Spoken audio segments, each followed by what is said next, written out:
Jeff, are you going to intro Marco, or do you want me to intro Marco? Well, you know what? We can fight over it, but I'll let you introduce him. You've known him longer than me.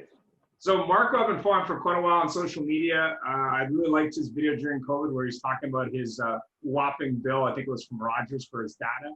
And the fact that he's was selling a lot of cars using his phone.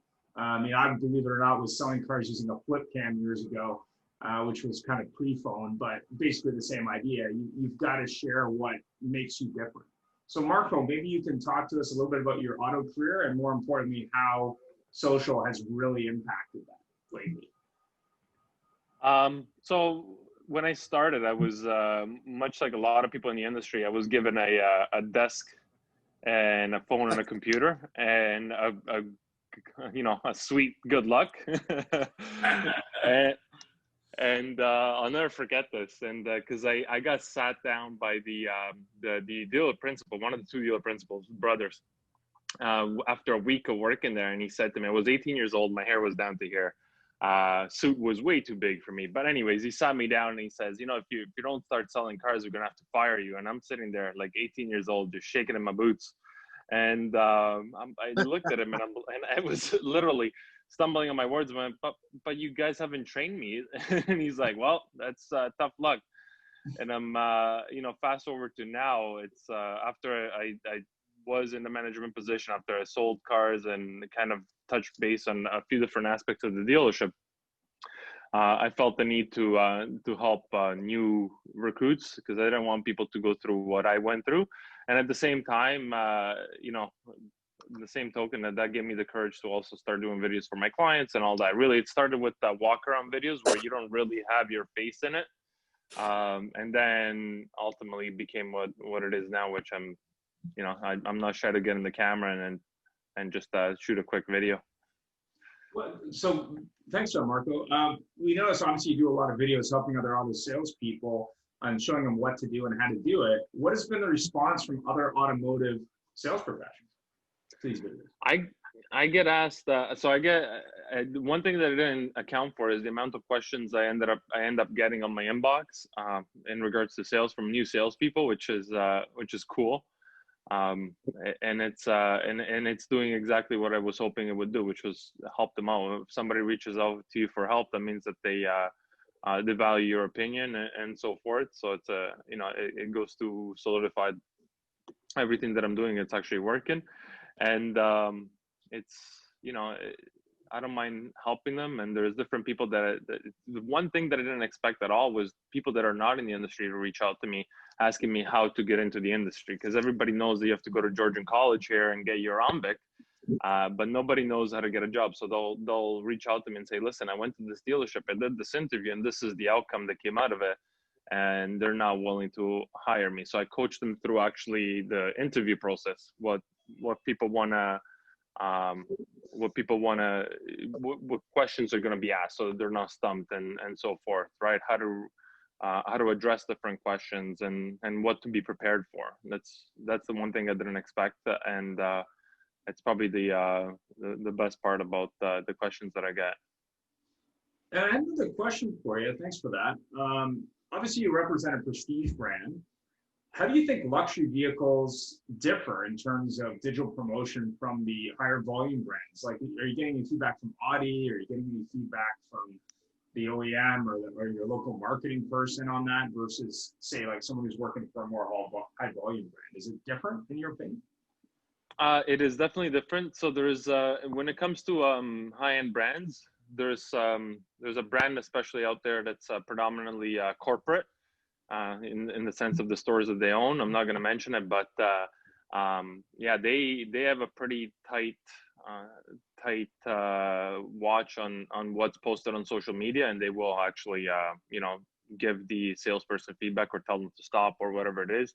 Lucky for me, I don't work for that brand, and I get to kind of do what I want. And also, I mean, I'm the biggest judge of what I put out there. So I'm not just going to put out anything that's going to jeopardize my job or anything like that. I groom the videos that I put out there as much as I can.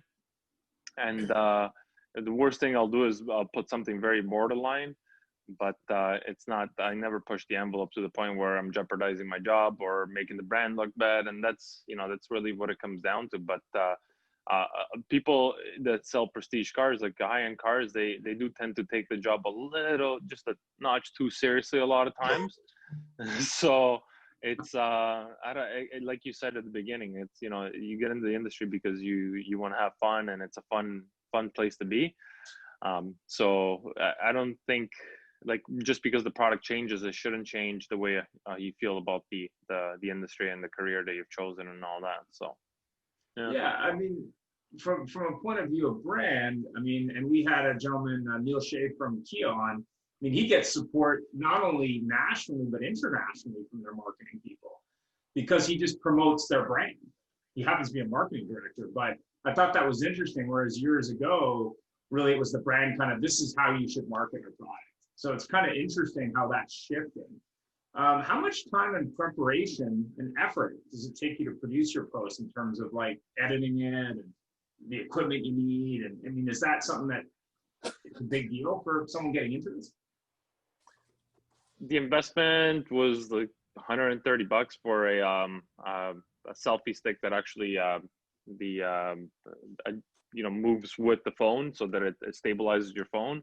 Yeah, that's pretty much it. I'm not great at editing videos. So the gimbal, that's the name of the selfie stick that I purchased, really helped me stabilize, because that's the one thing. I would watch my first videos and feel seasick. I'm like, okay, I got to fix this. The other thing that it helped me quite a bit was my girlfriend is in real estate, and she does a lot of videos, whether it's open houses or promotions and all that stuff. So I felt like if I was ever closest to my parents was like in terms of how they feel when they use their first computer, like that's how I felt, because I'm like, I'm relatively young, and I'm sitting here going, I have no idea what I'm doing with videoing. And she held me by the hand and walked me through, this is how you edit it, this is how you add music, and here's an idiot proof program that you can use to edit your videos. And I'm sitting there going, okay, thank you. And so I've narrowed it down. Now it could take me anywhere from 15 minutes to an hour, depending on the video that I'm editing and that I'm filming. You've seen my videos. There's no, it's definitely, none of my videos are going to go to Cannes or TIFF, but they're genuine. They're like, this is what you get. It's a can of beans, open it, and it's exactly what it is. But I just try to get the point across at as quick and as efficiently as I can, put it that way. But yeah, there's no Warner Brothers production behind me, no team, it's just an iPhone and a gimbal. That's it. You'd be intimidated then by the cost to get into this. Like if they've got a phone and they've got the desire to do it, they can learn as they go. Right? Yeah, it's I mean, I thought that I was looking. I never forget this. When I started doing the videos, I went to Best Buy and I priced out the best camera that did HD videos and everything else. And the guy came up and he's like, "This is exactly what you need to do these videos." And I looked at the bin. I'm like, "It's $2,300." I'm like, not that it's not about the investment, because that's what it is. It's an investment. I said, but I just can't justify spending $2,300 when I can just do it with my phone and a lot quicker. So basically, that $2,300 would have equated to having to film a video, then uploading it into a computer. Basically, what takes me 15 minutes to an hour, and it's not as polished, would have taken me 12 hours or 10 hours or 5 hours, whatever it takes to edit, to upload it, download it, and do everything else, edit it and all that through a computer. And in the car industry, we don't have very much time to do that. So I just I just do it quickly, efficiently, and from my phone. And yeah, that's it. I mean, it's when you try and work the hours that we work, like if you want to deliver the amount of cars that everybody wants to deliver, or they tell you should deliver, you should be at work sometimes 9 to 9 a lot of days, and you want to go home, and the last thing you want to do is, when you just shut your brain off from sales, is start editing a sales video, and you just want to spend time with your loved ones and make sure your dog still recognizes you and all that fun stuff. So I had a question from Jay Barron. 44 cars sold in 1 month. Congratulations. How did you do it with all the time spent on video? Do you have a delivery guy that works with you, or how does that work? Oh, that's the best question. I don't have a delivery guy. I don't have a licensing clerk. So it's a lot of work, and like I said, the videos, it's as much time, like I put as much time as possible towards them whenever I do have an allocation of time. But it's really it's accountability and time management. And 44 cars a month. I did not take a day off. Sundays were my day off. And I was here like bell to bell every single day, sometimes an hour before the store closed and an hour after it closed.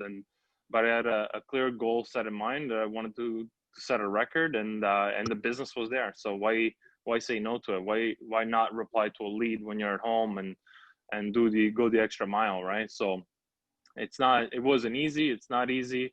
I'm hoping I can beat it, but it was definitely a lot of time management and a lot of time spent in the dealership. That's for darn sure.